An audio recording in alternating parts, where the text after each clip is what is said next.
다 같이 일어나셔서 찬송가 40장 주님께 찬양 올리겠습니다.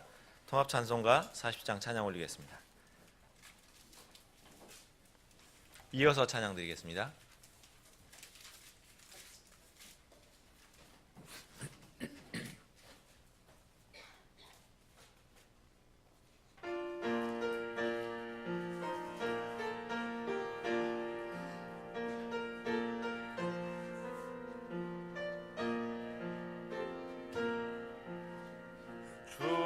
하나님 지으신 모든 세계 내 마음속에 그리어볼 때 하늘의 별 울려 퍼지는 데서 주님의 권능 우주에 찾네. 주님의 높고 위대하심을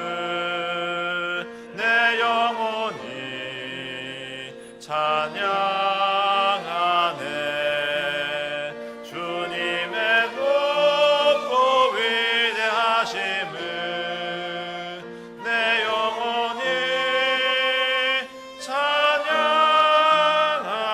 찬양하네.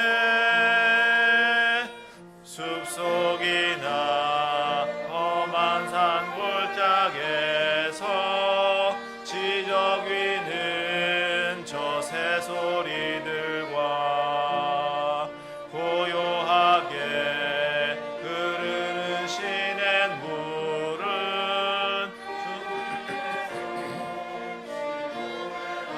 하도다. 주님의 높고 위대하심을 내 영혼이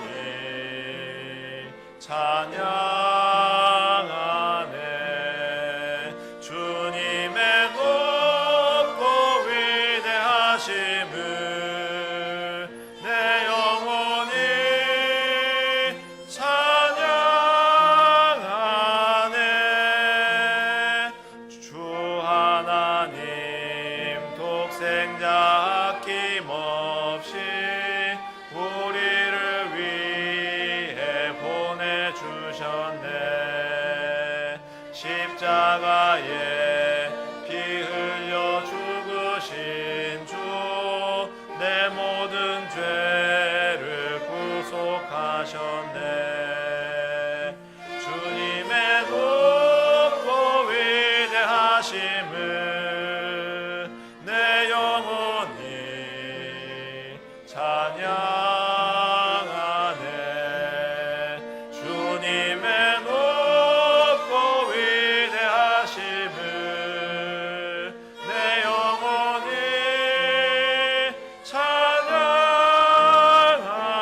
찬양하네. 내 주 예수 세상에 다시 올 때 저 천국으로 날 인도하리. 나 겸손히 엎드려 경배하며 영원히 주를 찬양하리라. 주님의 높고 위대하심을 내 영혼이 찬양하네. 주님의 높고 위대하심을 내 영혼이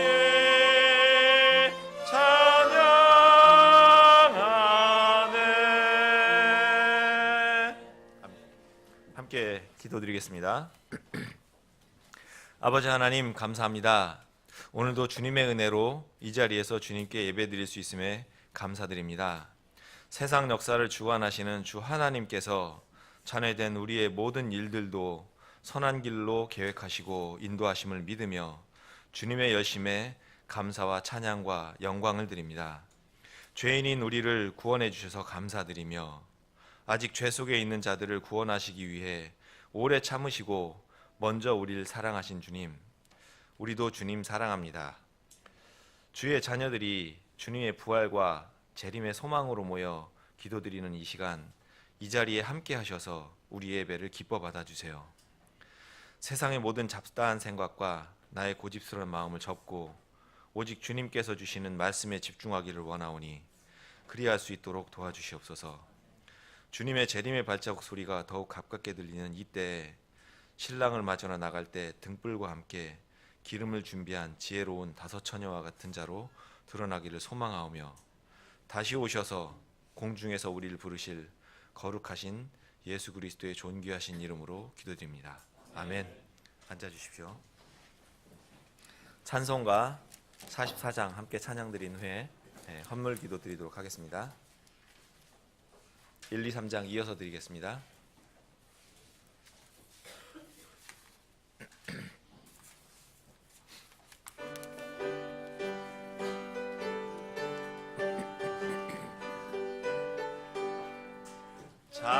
찬송하는 소리 있어 사람 기뻐하도다. 하늘 아버지의 이름 거룩거룩합니다. 천하 사람 찬양하자. 거룩하신 하나님께 할렐루야 할렐루야 할렐루야 아멘. 하나님의 나라 권세 영원토록 있도다. 하나님의 영광 나라 거룩거룩합니다. 하늘 보좌 계신 주님 세상 주관하시도다. 할렐루야 할렐루야 할렐루야 아멘. 하나님의 모든 뜻은 그 뜻대로 되도다. 우리 아버지의 뜻은 거룩거룩합니다. 주여 속히 임하셔서 깊은 날을 주옵소서.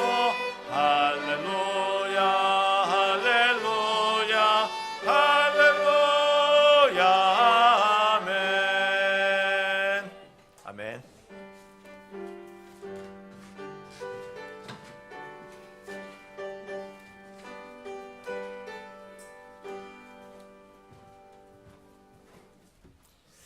네, 드려진 헌물 위에 기도드리겠습니다.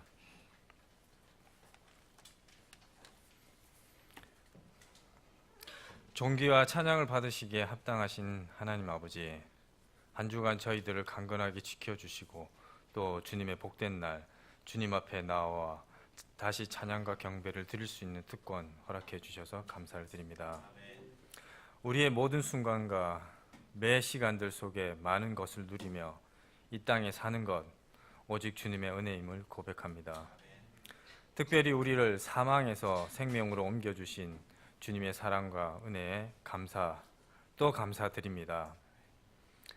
하지만 저희가 또 세상에 있는 것들을 따르려 하고 또 그렇게 하는 우리의 연약함과 어리석음을 주님 앞에 고백하오니 주님의 긍휼로 용서하여 주시고 또 주님의 거룩함에 다시 참여하게 하여 주시옵소서. 그리고 마음과 혼과 힘을 다하여 주 하나님을 사랑하는 믿음 주시길 간절히 원합니다. 함께하여 주시옵소서. 오늘 저희가 마음으로 준비한 물질을 구별하여 드립니다. 기뻐 받으시길 원하오며 드려진 손길을 기억하시고 이 물질이 쓰이는 곳곳마다 주님의 향기가 나타나길 원합니다. 공적 성경 사역과 문서 미디어 사역, 선교사들을 지원하는 일과 지역교회를 바르고 든든하게 세우는 선한 일들에 쓰여 주님께서 기뻐하시는 일들이 있길 원합니다. 그 일들을 잘 또 감당하도록 주님의 신실한 일꾼들을 저희 교회로 보내주셔서 더 주님의 일에 열심을 내는 주님의 지체들이 되게 하여 주시옵소서. 특별히 우리에게 맡겨주신 공적 성경 사역이 방해받지 않고 속히 진행되어 마무리가 되도록 도와주시길 원합니다. 그리하여 그 주님의 말씀이 자유롭게 또 중국과 북한에 흘러 들어가 북한과의 복음 통일을 앞당기는 귀한 일이 되게 하여 주시옵소서. 그리하여 그곳에 주님의 내 교회, 반석 위에 세워진 주님의 내 교회들이 생겨나길 원합니다. 땅에서 풀면 하늘에서도 풀리듯이 묶여있는 그 일들이 풀리는 그 일에 귀하게 쓰임받는 교회와 저희 지체들이 되게 하여 주시옵소서. 또 오늘 선포되는 말씀이 우리 안에서 효력 있게 나타나 주님께 합당한 열매들로 맺혀지도록 도와주시옵소서. 주님, 주님만을 신뢰하며 모든 길에서 주님을 인정하며 모든 곳에서 주님과 동행하는 저희들이 되길 원합니다. 오늘도 주님만 홀로 영광 받으시길 원하며 우리는 주님 주시는 풍성한 은혜 누리는 시간 되도록 인도하여 주시옵소서. 감사드리오며 거룩하신 우리 주 예수 그리스도의 이름으로 기도드렸습니다. 아멘.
반갑습니다. 네, 주님의 이름으로 지체 여러분들 환영드리고요. 광고 함께 보는 시간 갖도록 하겠습니다. 나눠드린 주보 뒷면 함께 보시면 광고가 있습니다. 첫 번째 광고인데요. 오늘은 4월 첫 주입니다. 늘 하듯이 오후에는 주님의 만찬이 있고요. 예배 후에는 구령과 전도지 배포가 있습니다. 주님의 만찬은 주님께서 정하신 지역교회 규례이니까 성도들이 다 함께 참여하셔서 명령에 순종하기를 원합니다. 두 번째입니다. 올해 하나하나 운동, 우리 전도 운동을 하고 있는데요. 각자의 예루살렘인 곳에서 있는 혼들을 혼들이 구원 받을 수 있도록 기도하시고 전도를 해주시면 좋겠습니다. 그리고 오늘 아침부터 3번입니다. 오늘 아침부터 작년반 주일 성경학교 새로운 주제로 공부를 시작을 했는데요. 앞으로 신학교 강의 과정에서 진행하는 과정으로 또 전환이 될 계획입니다. 모두 참석하셔서 말씀으로 무장하는 시간 되기를 바랍니다. 참석했더니 참 좋습니다. 4번입니다.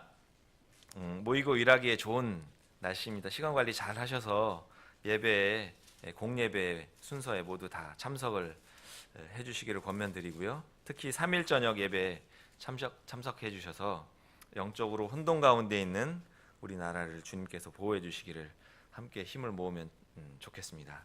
그리고 우리가 1년 동안 합심으로 기도하고 있는 기도 제목들 있습니다. 다시 한번 되새기기 위해 살펴보면 공적 성경 사역 출범을 위해서 계속 기도하고 있습니다. 사단의 방해가 엄청나게 성실하게 방해를 하고 있는데 하나님의 능력으로 하는 것이기 때문에 두려워하지 않습니다. 우리가 기도하는 시간 안에 잘 마무리되고 출범할 수 있도록 기도의 힘을 보태주시면 좋겠습니다. 그리고 우리 교회 자가 건물 확보를 위해 기도하고 있습니다. 지난주 형제회에서도 이 주제에 대해서 서로 나누고 기도하고 안을 내고 하기로 결정을 했는데요. 지체 여러분들도 예배당 확보를 위해서 기도해 주시면 좋겠습니다. 그리고 우리 교회 물리적 부흥을 위해서 또 계속 기도를 해주시면 좋겠습니다. 고정 피아노 반주자를 보내주시기를 원합니다. 기도 함께 보태주시길 원하고요. 사모님께서 이렇게 반주자로 앉아 계신데 사모님께서는 그 이외에 하셔야 될 일들이 굉장히 많이 있습니다. 근데 우리 교회에 지금 고정 반주자가 없기 때문에 사모님께서 이 일까지 하시느라고 땀이 굉장히 많이 나시는 것 같아요. 사모님 위해 기도해 주시고 고정 반주자를 주시기를, 또 각 분야의 일꾼들이 필요합니다. 보내주시기를 기도하시고요. 각자가 스스로 먼저 일꾼이 되시면 많은 수가 보태지는 효과가 있으니까 먼저 스스로 보태질 수 있도록 기도해 주시고 결단해 주시면 좋겠습니다. 우리 성경 말씀 함께 합독하도록 하겠습니다. 시작. 그러므로 하나님의 뜻대로 고난을 받는 자들은 잘 행하는 가운데 자기 혼을 그분 곧 신실하신 창조자께 맡겨 지키게 할지어다. 베드로전서 4장 19절 말씀.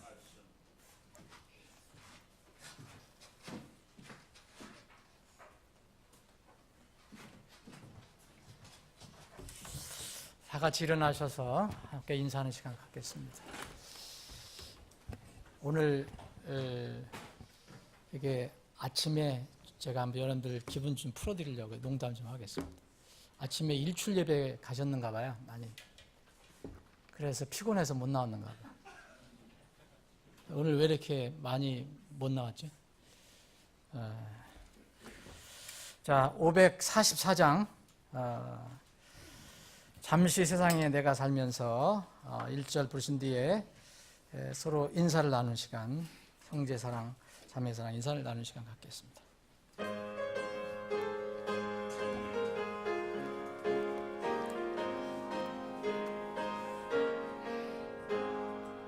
잠시 세상에 내가 살면서 항상 찬송 부르다가 날 잊어물어 오라 하시면 영광 중에 나가리. 열린 천국문 내가 들어가 세상 짐을 내려놓고 빛난 멸류관 받아 쓰고서 주와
한숨 쉬고 죽음 없는 날 사모하며 기다리니 내가 그리도 주를 배울 때 나의 기쁨 넘치리라. 열린 천국문 내가 들어가 세상 짐을 내려놓고 멸류관 받아 쓰고서 주와 함께 다스리. 아멘.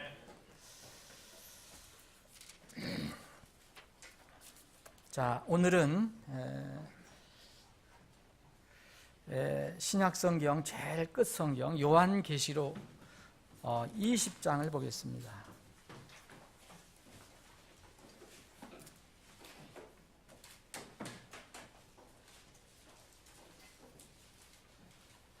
요한계시록 20장 1절로부터 제가 6절까지 봉독하겠습니다.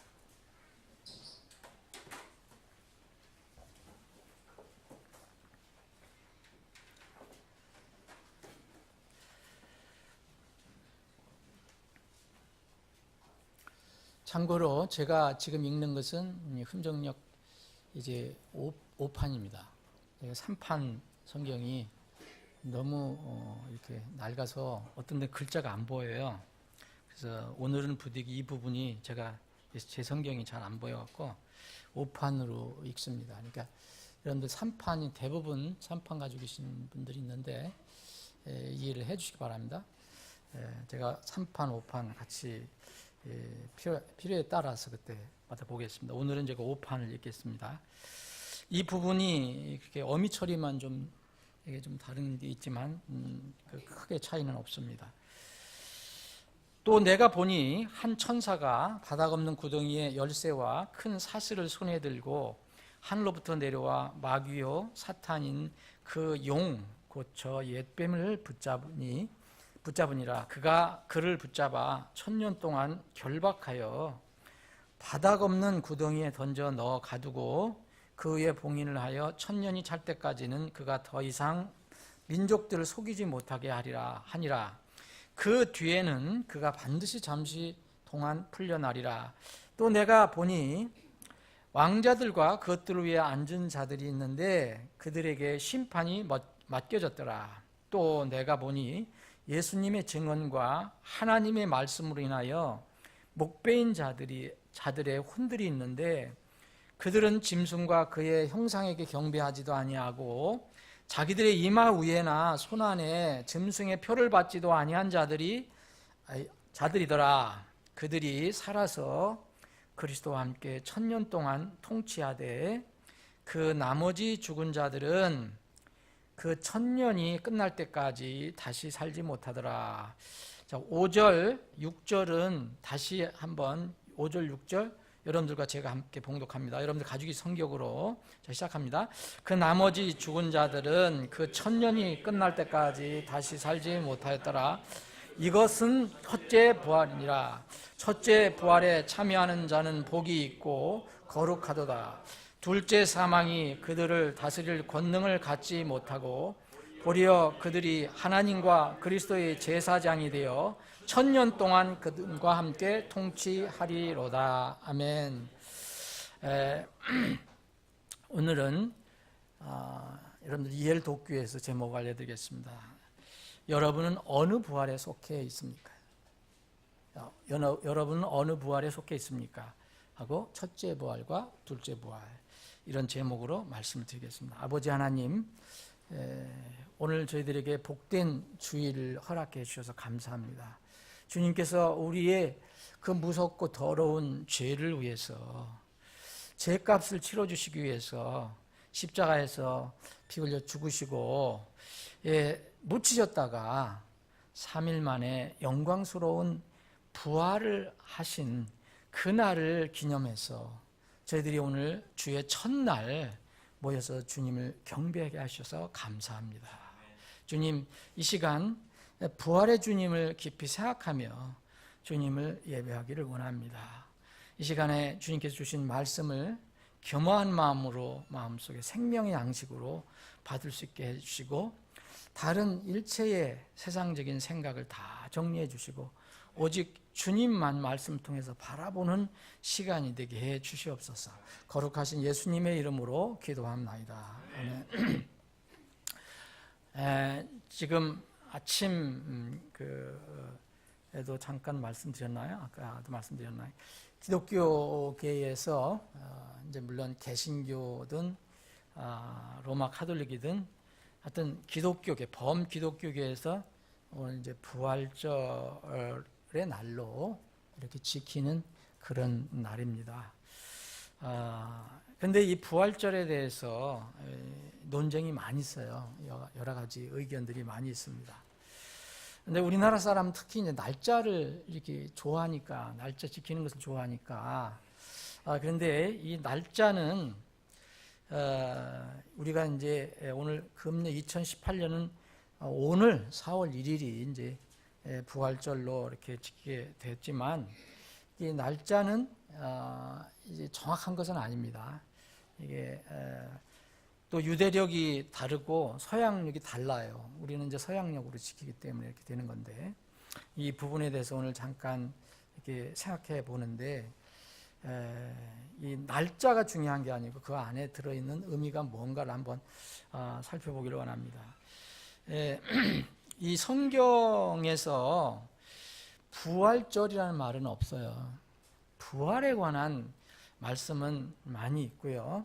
근데 부활절이라는 말은 없고 단 하나 이제 그 특이한 것이 이제 우리가 가지고 있는 하나님께서 보존해 준 성경으로 믿는 영어 킹제임스 성경에는 그와 유사한 단어가 하나 나와요. 딱 한 번 나옵니다. 딱 한 번. 그게 이제 사도행전 12장에 나오거든요. 사도행전 12장에 나오는데 이것을 이제 조금 이따 이제 설명을 드리겠습니다. 근데 이것은 또 부활절이라고 이렇게 번역을 하지 않고요. 우리 전에 개혁성경으로는 6월절로 번역을 했을 겁니다. 6월절로. 자, 그러면 이제 흔히 이야기하는 이 부활절은 영어로는 이스터라고 불러요. 이스터. 이스터. 이게 굳어져 있어요. 왜 이런 용어가 나왔는지 잠깐 살펴보기를 원합니다. 성경 속에 이 신들이, 하나님이 아닌 신들이 많이 나오고 있어요. 이제 하나님께서 이것을 알려주셨죠. 특히 이제 이스라엘 백성들에게 정말 그 창조주 하나님, 하나님, 이 우주 만물을 지으시고 다스리시는 전능하신 하나님을 이렇게 섬기도록 이스라엘 백성에게 명령했는데, 이스라엘 백성들은 믿음에서 떠나서 하나님이 아닌 다른 신들을 많이 섬겼어요. 그래서 구약 성경을 여러분들 읽어보시면 쉽게 찾아볼 수 있는 것입니다. 이스라엘 백성들이 처음서부터 이렇게 믿은 게 아니라 이제 가나안 땅에 들어가서 거기에서 원래 있었던 족속들이 믿었던 신들을 많이 따라다녔어요. 대표적인 것이 여러분들이 아는 게 이제 바알이라는 것이죠. 바알 신은 여러분 다 아실 겁니다. 이 가나안 땅에 원래 있었던 그 으뜸신이에요. 신들 중에서도 으뜸신으로 불려지고 있고, 이것을 이제 신구약에서 다 바알을 쓰고 있습니다. 이것은 마귀 사탄의 또 다른 이름이죠. 또 다른 이름인데, 심지어 이제 그 구약 성경에서 보면 이스라엘의 거짓 대언자들이 나타났을 때는 이 바알의 힘으로 예언을 합니다. 바알의 힘으로. 예레미야서 23장 13절을 보면 거짓 대언자들이 바알의 힘으로 예언을 하는 것을 볼 수가 있습니다. 그래서 이제 바알이 신들이 하도 많으니까 이 복수로 또 쓸 때가 있어요. 바알들이라고 쓸 때가 있습니다. 또 하나 특이한 이름이 또 나오는데, 이제 남자 신만 있는 게 아니고 여자 신도 있어요. 그래서 아스타롯이라는 신이 많이 나옵니다. 아스타롯, 열왕기, 특별히 이제 열왕기 상하에 아스타롯이라는 신이 나오는데, 이것은 여신입니다. 여신. 근데 이 바알과 아스타롯이 함께 쓰여지는 데가 있어요. 그래서 바알과 아스타롯 이렇게, 바알들과 아스타롯 이렇게 이사야서에 좀 나오고 사무엘상에서도 나옵니다. 이것이 이제 아스타롯은 여자 신인데, 이 신이 이제 신약에서는 흔히 다이아나라고 불리는 신입니다. 이 다이아나도 여신이에요. 남신이 아니에요. 이 다이아나는 사도행전 19장에 이름이 나옵니다. 거기에 그 아시아에서 많은 지역에서 이렇게 숭배한 위대한 여신 다이아나라고 얘기합니다. 그래서 에베소 교회 사람들이 이 바울 그 팀을 이렇게 핍박하는 그런 상황이 나오는데, 우리 여신 다이아나 신전을 멸시했다라고 이렇게 해서 바울 팀을 잡아서 이렇게 어려움을 주려고 하는 그런 상황이 나옵니다. 이 다이아나는 그리스와 로마의 으뜸 여신이에요. 이제 구약적인 개념이 신약적으로 넘어온 거죠. 근데 또 다른 이름이 또 나와요. 여신이. 예레미야에 보면 하늘의 여왕이라는 이름이 나와요. 하늘의 여왕. 이게 히브리인들이 섬겼던 이방 여신의 이름입니다. 이방. 하늘의 여왕이라는 신이 있어요. 이런 신들이 이제 많이 나오는데, 여기에 이제 관련된 인물들이 성경에 게시가 되어 있어요. 관련된 인물들이. 첫 번째는 니무롯이라는 이름이 나옵니다. 창세기 10장에 함의 손자, 이 노아의 세 아들 중에서 함의 손자로, 그러니까 함의 아들이 구수인데 구수의 아들이 바로 니무롯입니다. 여러분 창세기 10장을 보시면 니무롯, 그때 당대 최고의 능력이 있는 자, 이 니무롯이 뭘 주도했느냐? 바벨탑 쌓는 일을 주도를 하는 인물입니다.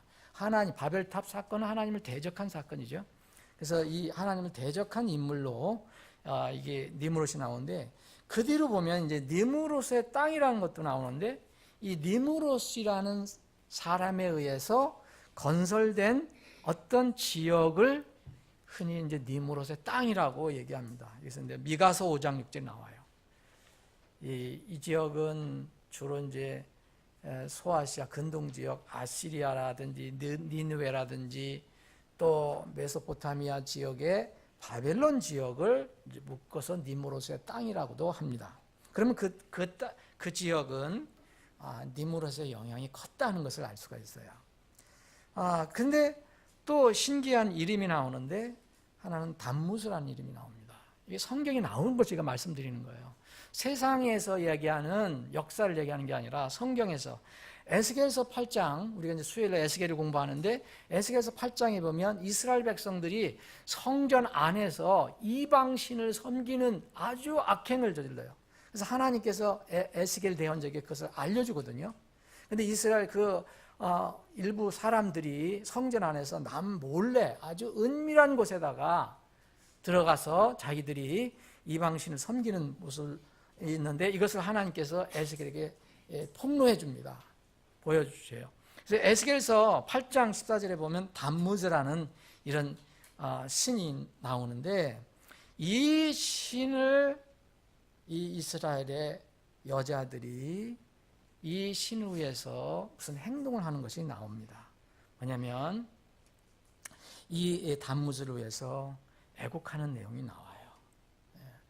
담무즈라는 것 성경에서 얘기된 겁니다. 그리고 이 그수라는 사람도 나오고요, 니무롯이라는 사람도 나오고 아스타롯이나 바알이나 뭐 또 다이아나 하늘의 여왕 다 성경에서 계시해 준 용어예요. 이건 우리가 지어낸 게 아닙니다. 담무즈는 뭐냐? 담무즈는 이제 이 다른 지역에서는 또 다른 이름으로 부릅니다. 뭐 아도니스라든지 오시리스, 이것은 뭐 이 세상 역사도 다 인정하는 거니까. 이집트 같으면 오시리스라고 불리고 있거든요. 각 지역마다 이제 그 이름이 바뀌어지는데, 근데 이 담무스는 왜 여인들을 울었느냐? 에스겔서 8장을 여러분 한번 에스겔서 한번 8장을 한번 보십시오.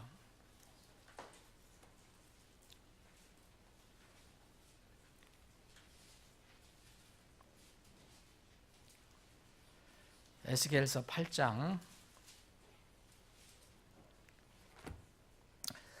14절 보시면, 그때 그분께서 나를 데리고 북쪽을 향한 주의 집 문의 입구에 이르셨는데 보라, 거기에 여자들이 앉아서, 이스라엘 여자들입니다, 담뭇을 위하여 슬피 울고 있더라. 자, 이 담뭇이라는 것은 전혀 하나님과 상관이 없는 신이에요. 신. 어떤 이건 남신인데, 이게 그러면 이 담무스가 뭐냐? 이제 세상 역사로 보면은 아까 니무롯이 나왔잖아요. 니무롯이 하나님을 대적한 그런 사람이었는데, 이 니무롯이 당대에 이제 태양신으로 떠받들여집니다. 태양신. 물론 니무롯 사람이었으니까 죽었죠. 근데 이제 니무롯이 이제 환생했다는 그런 이제 전설이 나오고, 그래서 이제 담뭇은 누구냐?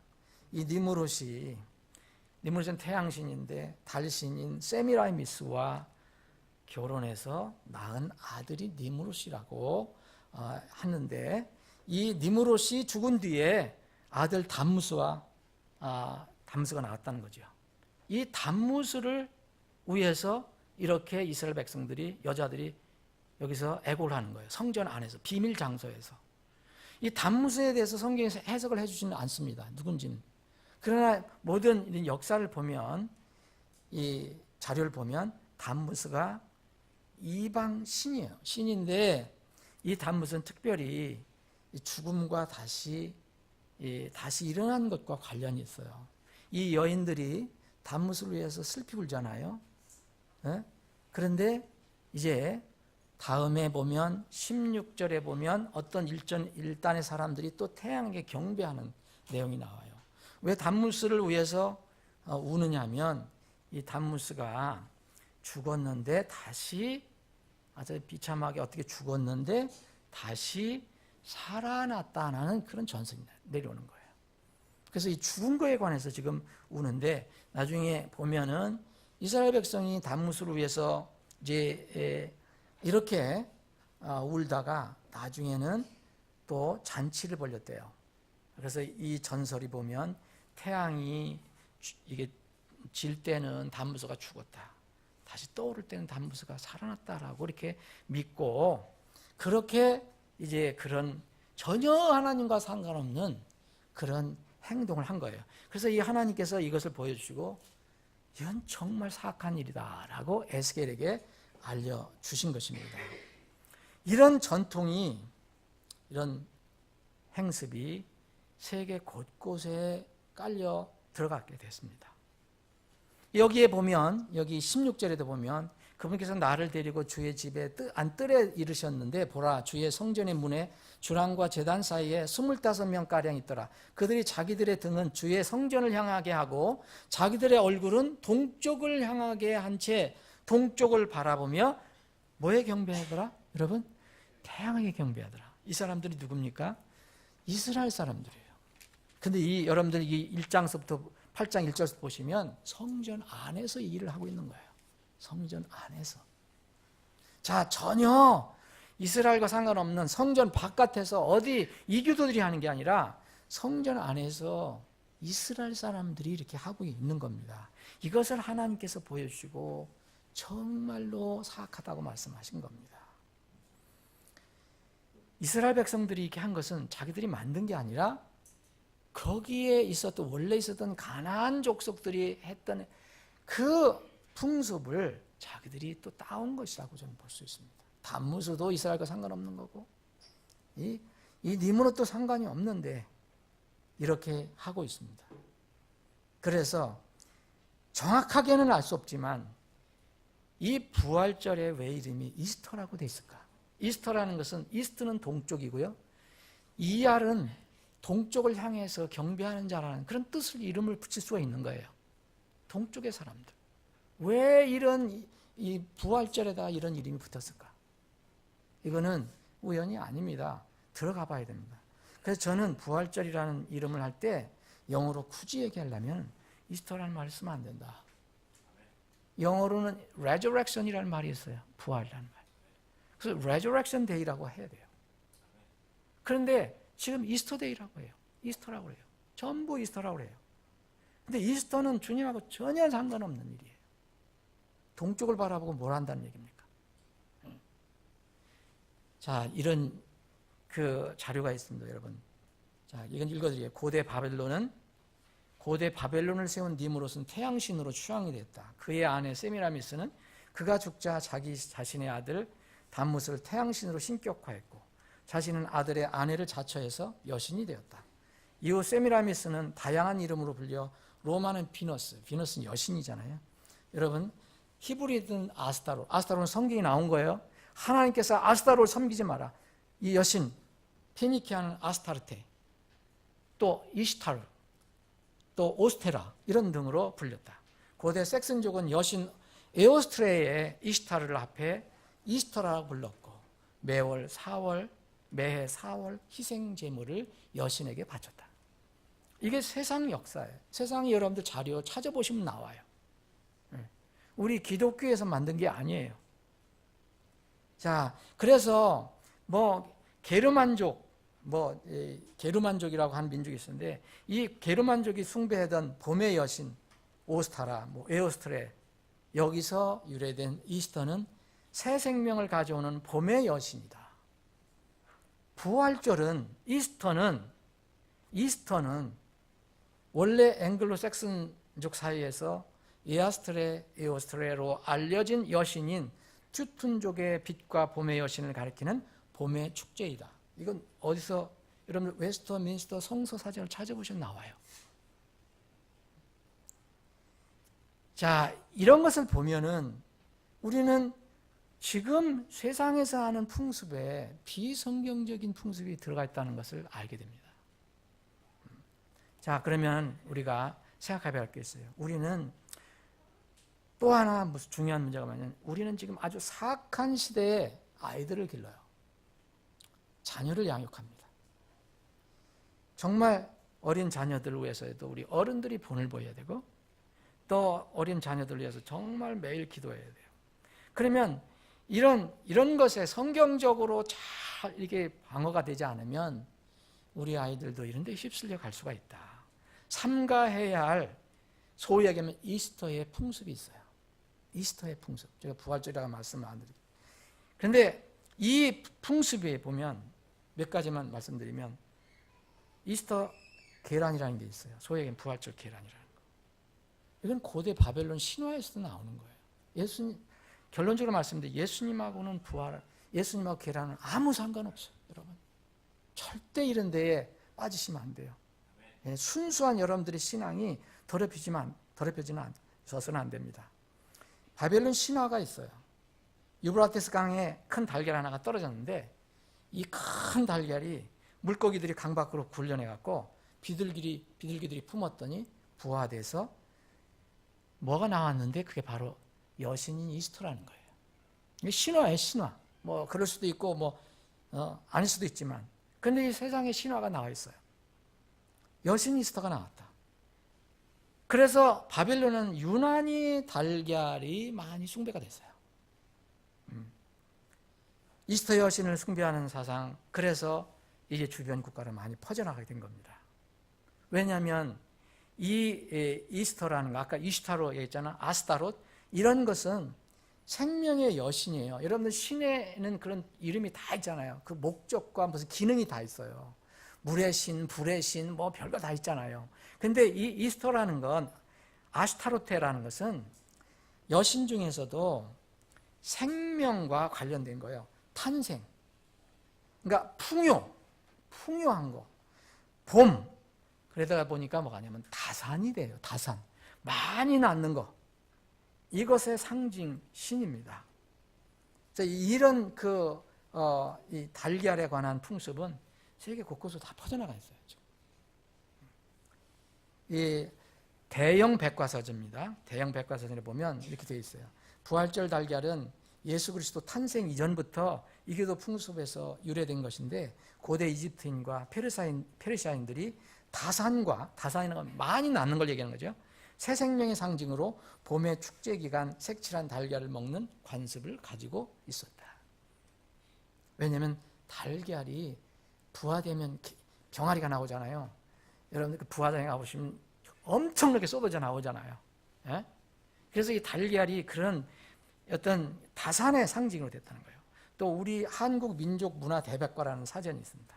여기 보면 부활절 달걀은 고대의 이방 종교에서 시작된 것으로, 이방 종교에서 달걀에 관련된 풍습이 많은 것은 춘분 즈음에 열리는 봄 축제 때문인데, 봄에는 새로운 생명이 움튼다는 의미로 달걀을 사용하였다. 우리나라에 있는 사전에도 나와 있어요. 여러분 보시면 왜 교회에서 달걀을 부활절 때 써야 되나? 이건 전혀 주님하고 상관없는 얘기예요. 성경하고도 전혀 상관없는 겁니다. 이게 초세기에서 이제 4세기서부터는 이 로마 카톨릭이 이제 거의 이제 어떤 그 세상을 이제 뭐랄까 통제 지배하기 시작했잖아요. 6세기, 7세기서부터. 이 로마 카톨릭의 그런 교리들이 개신교로 유입된 하나의 어떤 잔존물이라고 저는 생각합니다. 다시 말씀드리면 예수님은 부활하신 분이 아니에요. 부활하고 부활은 전혀 다릅니다. 만약 부활이라는 것이 되려면은 병아리가 나와서 죽어야 돼요. 죽었다가 다시 병아리가 살아나야 돼요. 근데 그는 달걀에서 부화가 된 거예요.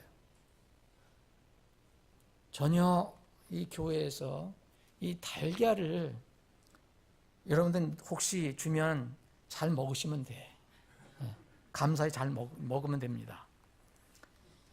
또 하나, 이제 우리나라는 그렇게 심하지 않은데 미국에는 부활절 토끼가 있어요. 유럽은 더 심해요. 부활절 토끼라는 게 있어요.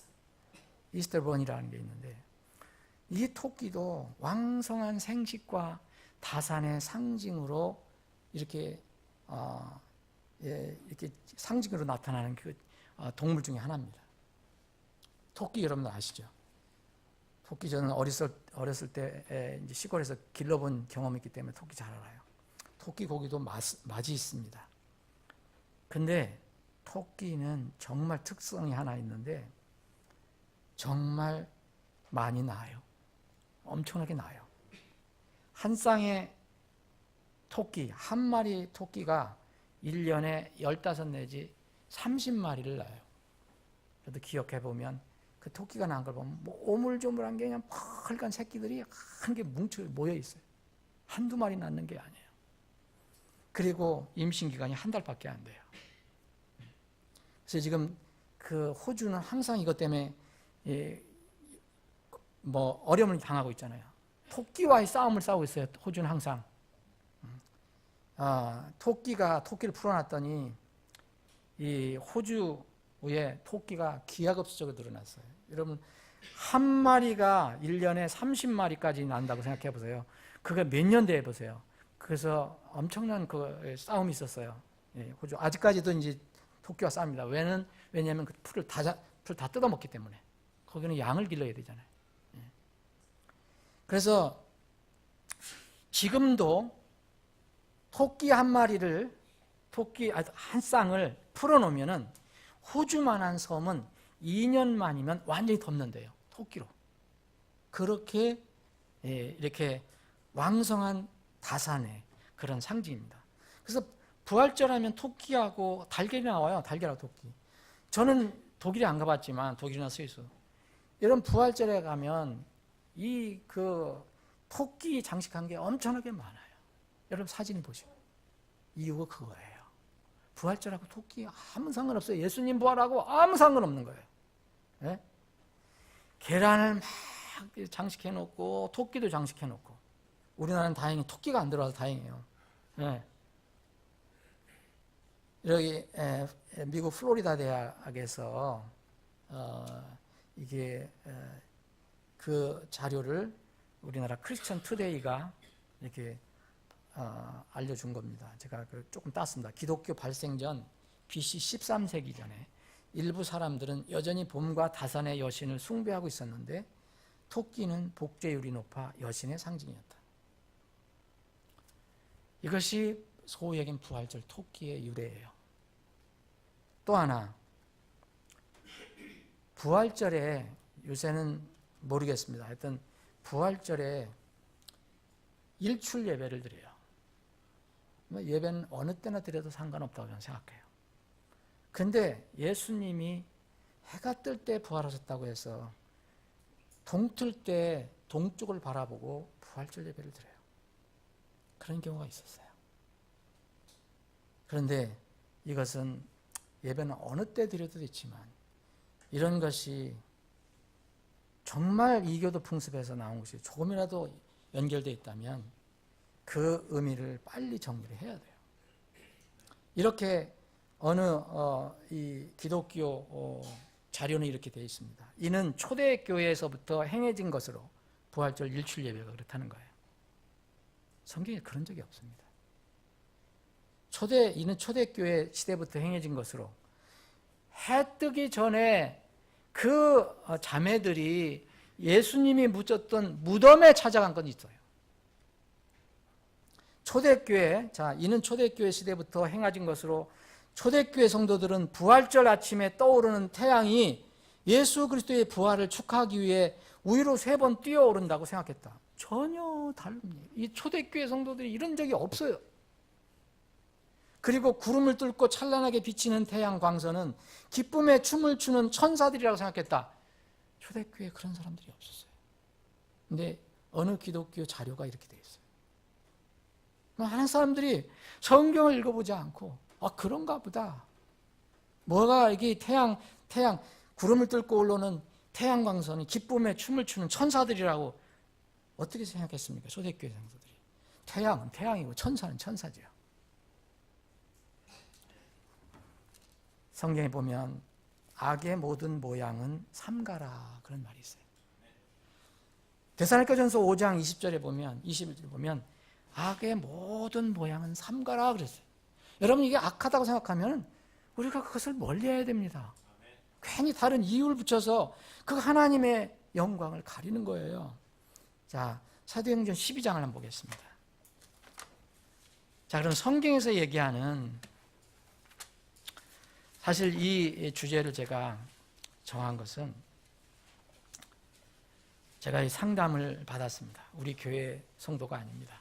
제가 가끔 가다가 이렇게 상담을 받는데 물론 우리와 같은 이렇게 바른 독립 침례교회 성도들은 제가 상담하지 않습니다. 여러분들 오해하지 마십시오. 일반적으로 교회에 걸려오는 전화가 있어요. 그럴 때는 제가 이렇게 물어보고 신분을 물어보고 제가 이런 것은 답할 수 있겠다 해서 얘기를 해주는 경우가 있습니다. 제가 어디라고는 얘기하지 않지만 과연 교회에서 부활절 이런 모든 풍습을 지켜야 합니까? 라는 질문에 대해서 제가 답변하는 가운데 여러분들과 나누고 싶은 생각이 들었어요. 제가 과거에도 한두 번 한 거 기억이 나지만 여러분도 다 까먹을 수도 있어요. 자, 사도행전 12장입니다. 사도행전 12장. 제가 읽겠습니다. 이제 그 무렵에 헤롯 왕이 교회에서 몇 사람을 괴롭히려고 자기 손을 뻗치고 요한의 형제 야고보를 칼로 죽이니라. 어떤 헤롯 왕이 그때 그 초세기 교회 성도들을 엄청 핍박을 했잖아요. 그 요한의 형제 야고보를 잡아서 죽였어요. 또 그가 유대인들이 그 일을 기뻐하는 것을 보았으므로 더 나아가 유대인들이 이제 이 예수님을 미워하던 유대인들이 예수 그 제자들을 죽이니까 그 야고보를 죽이니까 너무 좋아하는 거예요. 그러니까 이 헤롯 왕이 우쭐거리고 더 내가 그 일을 해야 되겠다 그래서 거기에 그 제자의 머리인 수석 제자인 베드로를 잡아서 죽이려고 한 거예요. 자, 그 얘기입니다. 보아서는 더 나아가 베드로도 잡으려 하였는데 괄호 열고 그때는 무교절 기간이더라. 괄호 닫고. 그랬죠? 성경. 예. 이거는 어느 성경이든 똑같이 되어 있어요. 예. 무교절 기간이더라. 자, 여러분들이 거기다가 무교절에다가 언더라인 하세요. 그가 그를 붙잡아 감옥에 가두고 자, 베드로를 잡았어요. 죽이려고. 그런데 무교절 기간이라는 게 뭐냐면 유대인들의 잔치예요. 명절. 이 명절에 사람을 함부로 죽일 수 없잖아요. 잔치에 흥을 깨잖아요. 그 잡긴 잡았는데 무교절 기간이었기 때문에 그를 죽이지 않고 감옥에 가뒀다는 얘기입니다. 가두고 군사가 넷씩인데 넷씩인 네 소대에게 맡겨 지키게 하였으니 이것은 여러분이 가지고 계신 성경에 어떻게 되어 있습니까? 어떤 성경은 6월절로 되어 있어요. 6월절. 그리고 어떤 성경, 우리가 가지고 있는 성경은 이스터라고 되어 있어요. 그죠? 이스터. 영어도 보세요. 영어를 그대로 번역한 겁니다. 영어. 이스터. 그 이스터가 지금 이 시대에 뭡니까? 부활절로 불리고 있어요. 부활절은 레저렉션 데이로 해야지 이스터로 하면 안 됩니다. 그래서 이스터가 지난 뒤에 그를 백성에게로 끌어내려 함이더라. 그런데 베드로가 기적적으로 하나님께서 빼내시잖아요. 그 다음 이야기는. 자, 그러면 여기서 이스터가 나왔어요. 이 킹제임스 성경에서 이스터가 나왔는데 이 이스터가 뭐겠느냐 이겁니다. 이스터.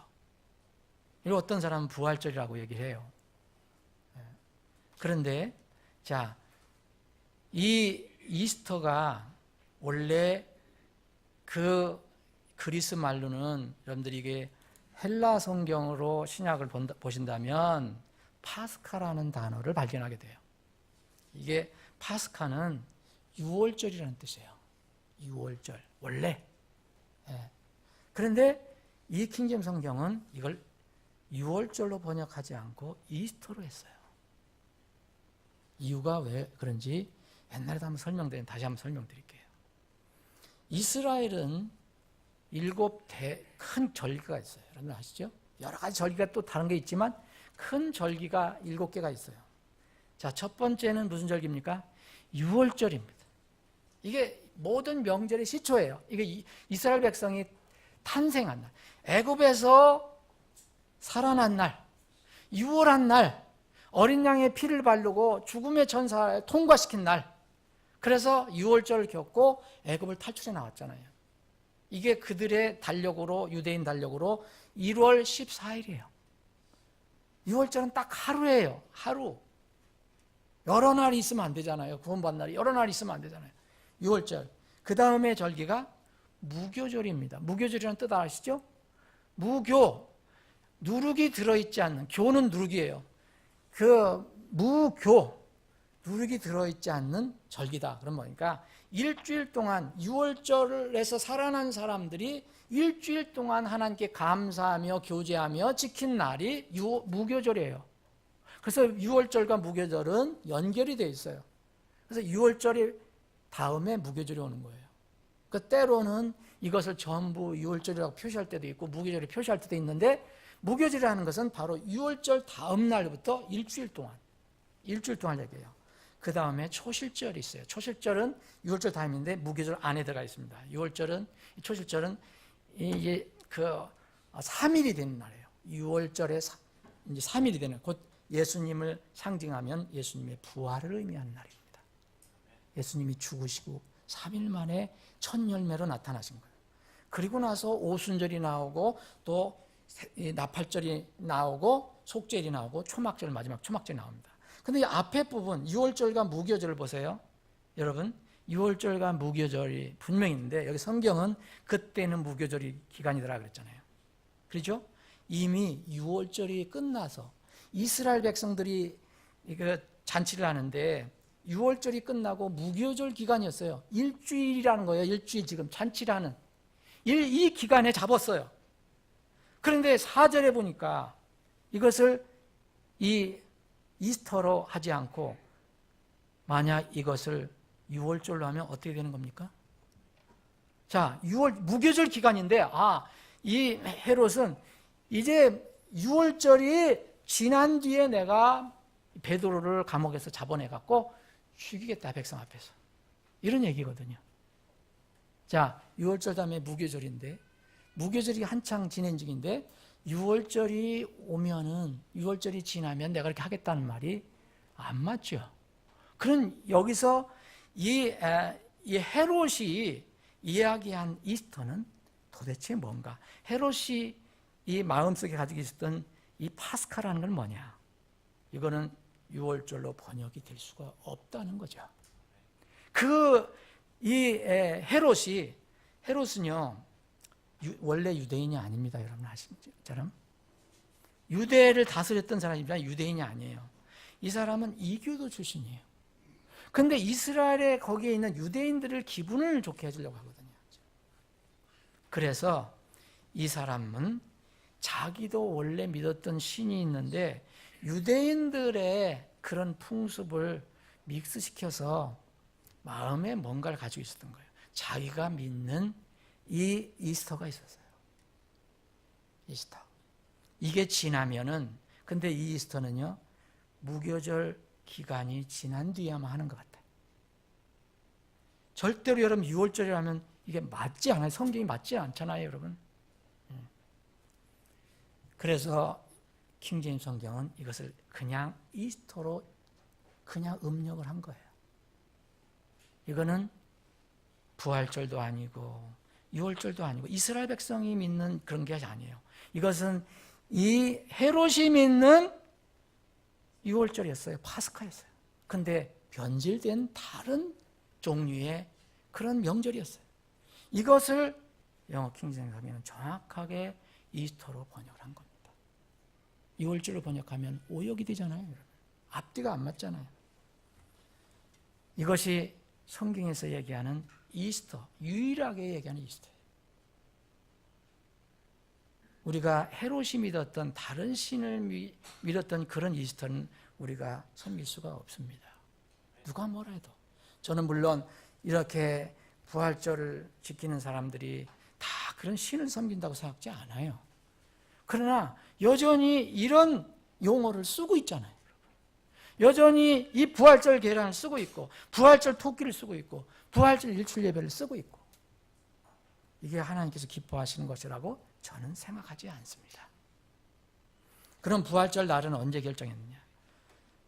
여러분들은 생일 안 잊어버리지만 저는 가끔가다 제 생일도 잊어버리는데 이 예수님이 부활하신 날은 성경적으로 얘기하면 정확한 날짜를 알 수가 없어요. 예수님이 탄생하신 날도 정확한 날짜 알 수 없습니다. 12월 25일은 말씀드렸잖아요. 그것은 예수님이 탄생한 정확한 날짜가 아니에요. 의미는 새기시면 좋습니다. 어떻게 이게 부활절 날짜도 정해졌느냐? 초세기 교회에서는 부활절을 지켰다는 근거가 없어요. 예수님이 이렇게 죽음을 뚫고 일어나셨다는 거, 이거는 의미를 새기고 했지만 어떤 한 날을 특정적으로 거기에 중요한 의미를 부여해서 모인 것으로는 생각지 않습니다. 그래서 초세기 교회는 이런 날이 중요하지 않았어요. 그래서 날에 빠지지 말라고 명령도 나온 거예요. 그런데 언제 이게 결정이 됐냐? AD 325년에 니케아 종교회의가 있었어요. 이때 여기서는 부활절 이때 지키고 막 그러니까 그때 이제 325년이면 이제 로마 카톨릭이 서서히 이제 이렇게 통제하기 시절 아닙니까? 이때 이제 결정을 한 겁니다. 어떻게 결정했느냐? 여러분 올해 4월 1일이죠? 내년은 또 틀려요. 자, 춘분은 3월 21일 대개 그렇게 돼요. 춘분 다음에 그 음력으로 보면 만월이 생긴 거예요. 만월. 보름달 후에 첫 번째 일요일로 정한 거예요. 그게 바로 부활절 날입니다. 지금도 계속 그렇게 지키고 있는 거예요. 이 날을. 내년에도 틀려집니다. 그 음력에 따라서 맞춰야 되니까. 근데 동방 정교회가 있어요. 그리스 정교회나 러시아 정교회나 뭐 이런 데는 지금 부활절을 오늘 똑같은 날 지키지 않습니다. 여기는 1주나 2주 정도 아마 늦을 거예요. 그래서 정확한 날은 알 수 없어요. 근데 만약 날짜를 굳이 계산해 본다면 예수님이 6월절에 이스라엘의 6월절에 돌아가셨잖아요. 분명히 6월절에 돌아가셨거든요. 이 성경을 보면 6월절에 돌아가신데 그때가 바로 이스라엘의 달력 니산월 1월 14일이에요. 14일 정해진 거예요. 그런데 이때가 지금 태양력으로 정하면 한 3, 4월이 될 수 있어요. 그 14일 예수님께서 십자가에 죽으신 3일이 지난 초실절, 이때 예수님이 부활하신 날이라고 볼 수가 있습니다. 그러나 성경은요, 정확한 날짜에 대해서 이 날이 그렇게 중요하니까 이 날을 꼭 지켜야 된다, 이 날 행사를 하고 뭐 그렇게 할 필요가 없다라고 성경이 얘기합니다.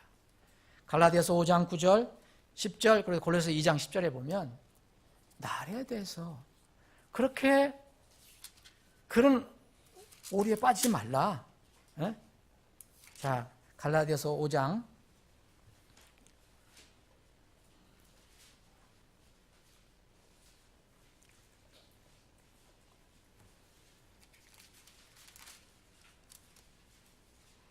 4장입니다. 4장, 죄송합니다. 4장. 자, 9절입니다. 그러나 이제 너희가 하나님을 안 뒤에 혹은 하나님께 알려진 뒤에 어찌 다시 약하고 천한 초등 원리로 돌아가 다시 그것에 속박당하려 하느냐. 너희가 날과 달과 때와 해를 지키니 내가 너희를 위하여 헛되이 수고하였을까 너희로 인해 염려하노라. 바울 사도가 혹시 이런 것들에 너희들이 빠질까 염려한다. 무슨 날이 중요한 게 아니다. 사실 그 의미가 중요한 거잖아요. 골로새서 2장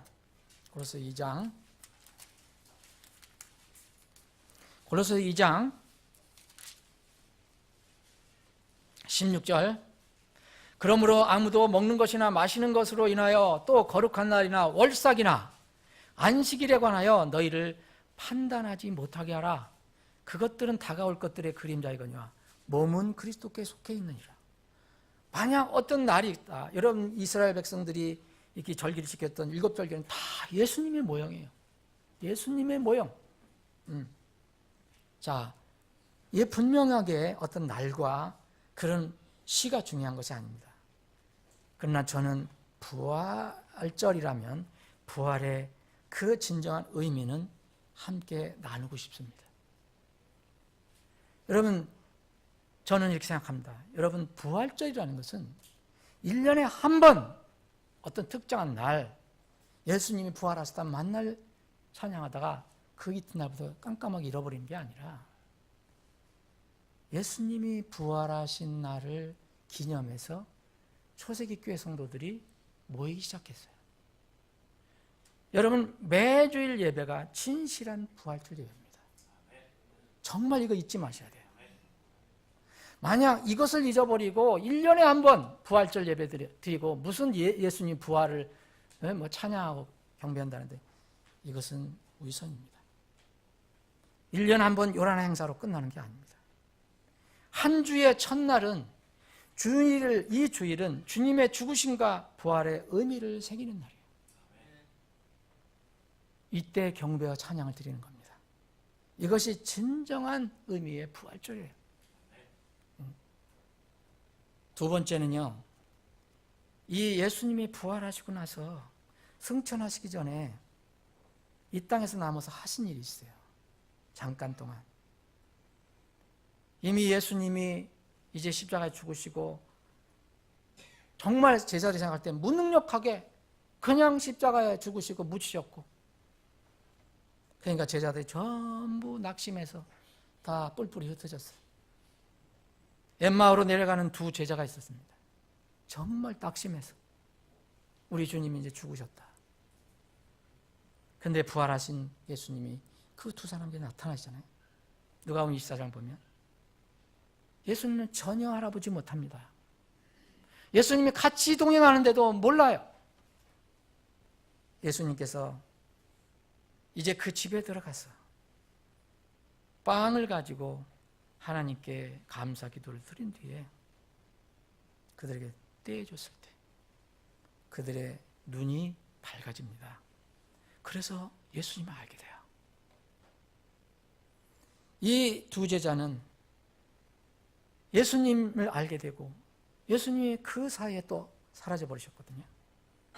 다시 낙심했던 마음을 다시 돌이켜서 다시 어디로 돌아갑니까? 다시 교회로 올라갑니다. 예루살렘 교회로. 그 교회로 올라가서 예루살렘 다시 돌아가서 교회 모임에 가서 보고를 합니다. 여러분 누가복음 24장을 한번 쭉 읽어보세요. 이렇게 해서 내가 예수님을 만났다. 부활하신 예수님을 만났다. 형제 자매 교제와 주님께서 함께 빵을 나누는 것입니다. 이게 부활절의 의미예요. 오늘 만찬이 있습니다. 주일날 만찬을 합니다. 평일날도 만찬의 의미를 새길 수 있지만 특별히 주일날 합니다. 바로 부활하신 주님이 그렇게 나타나셔서 제자들에게 빵을 나눠주셨어요. 여러분, 만찬에 참여하는 것이 부활절 의미를 생기는 거예요. 그분이 왜 죽으셨는가? 그분이 왜 다시 오시는가? 또 하나의 부활절의 의미는 이겁니다. 다시 오실 주님을 사모해서 신자가 우리가 모두 부활하셔서 우리를 이제 평가하실 부활하신 주님 앞에 설 것을 점검하는 때가 부활절입니다. 주님의 부활을 기념하면 아, 주님이 이렇게 일어나셨구나. 내 부활을 기다립니다. 우리는 아직 부활이 안 됐어요. 영적으로는 우리가 살아났지만 우리 몸은 여전히 후패해가고 있어요. 그러나 그 부활의 때가 오면 우리는 죽지 않을 몸을 썩지 않을 몸으로 변화되는 부활의 순간이 있어요. 그 때를 기다리며 매주일 예배를 드리는 겁니다. 이것이 큰 감격이에요. 여러분 고린도전서 15장이 부활장이잖아요. 부활을 믿지 않는 사람들이 있었어요. 부활을. 교회에서도 부활을 믿지 않는 교인들이 있었어요. 가장 비참한 자라고 그랬어요. 부활이 없으면 이 땅에서만 소망이 있고 다음 소망이 없잖아요. 자, 오늘 본문 말씀을 잠깐 드리겠습니다. 오늘 20장을 보면 요한계시록 20장에 보면 두 종류의 부활이 나와요.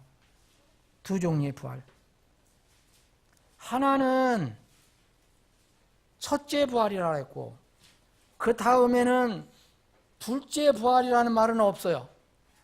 그런데 첫째 부활이 있으니까 둘째 부활이 있을 것입니다. 또 6절에 보면 첫째 부활에 참여하는 자는 복이 있고 거룩하도다. 둘째 사망이 그들을 다스릴 권능이 없다 그랬어요. 첫째 부활은 둘째 사망을 이깁니다. 근데 둘째 사망이 다스릴 사람이 있다는 거예요. 그럼 첫째 부활에 참여하지 못하는 사람을 얘기합니다. 그래서 성경은 첫째 부활이 있고 둘째 부활이 있어요. 이 둘째라는 용어는 쓰지 않습니다. 그러나 첫째 부활이 있어요.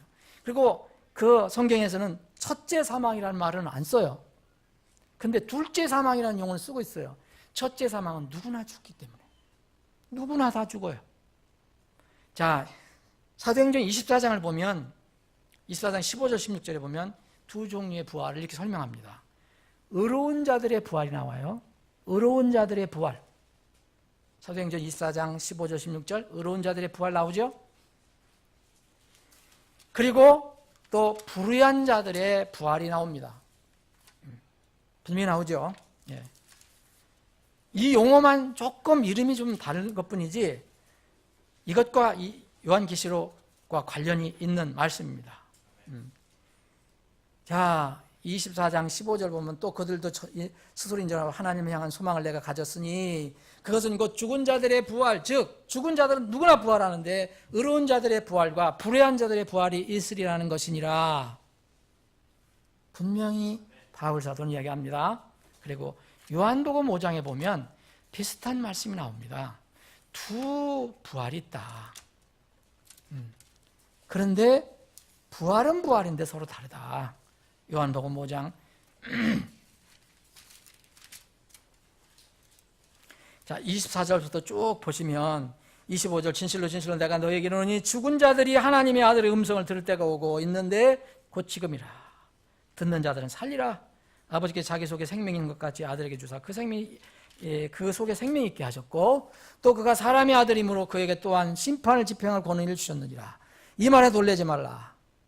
무덤 속에 있는 모든 자들이 그의 음성을 듣고 나올 때가 오고 있나니 선을 행한 자들은 생명의 부활로 악을 행한 자들은 정죄의 부활로 나오리라. 자, 의로운 자들의 부활, 불의한 자들의 부활, 또 생명의 부활, 정죄의 부활이 나옵니다. 그럼 의로운 자들의 부활은 생명의 부활이고 불의한 자들의 부활은 정죄의 부활입니다. 왜 불의한 자들이 구원받지 못한 자들이 부활하냐? 정죄받기 위해서 부활을 받는다는 겁니다. 누구든지 부활입니다.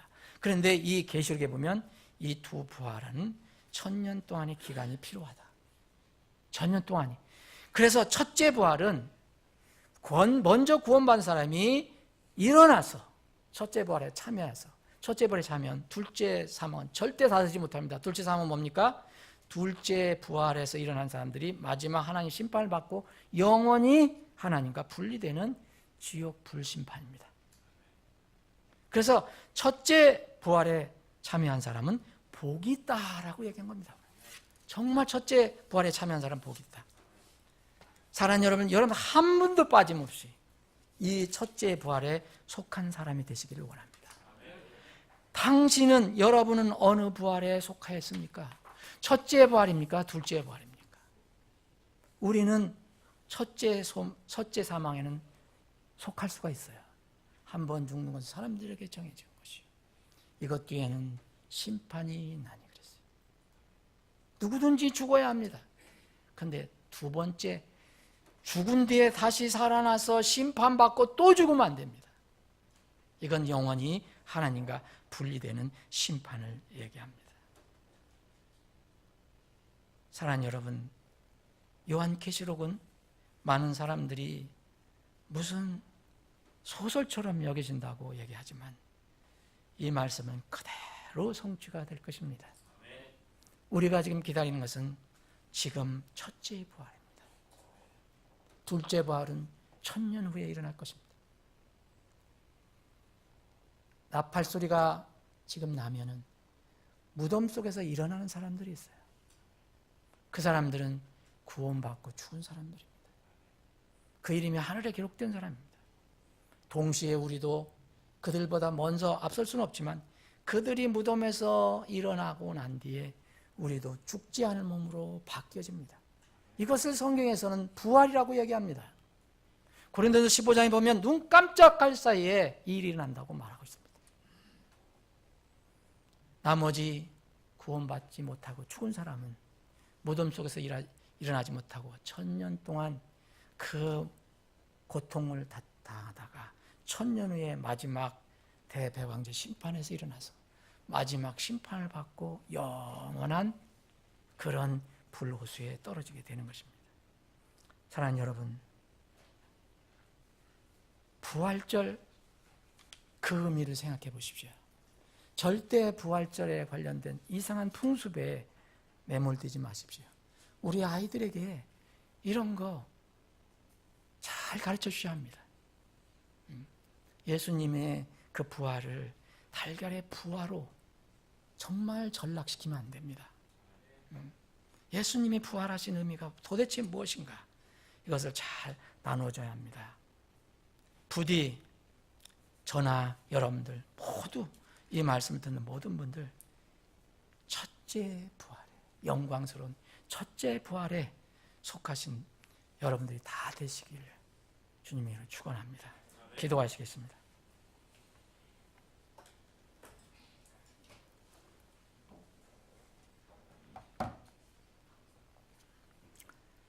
여러분 잠깐 기도하는 시간 갖기를 원합니다.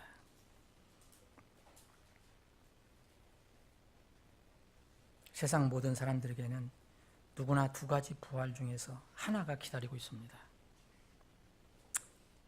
첫째 부활이 기다리고 있든지 둘째 부활이 기다리고 있든지 어떤 부활이 나를 기다리고 있습니까?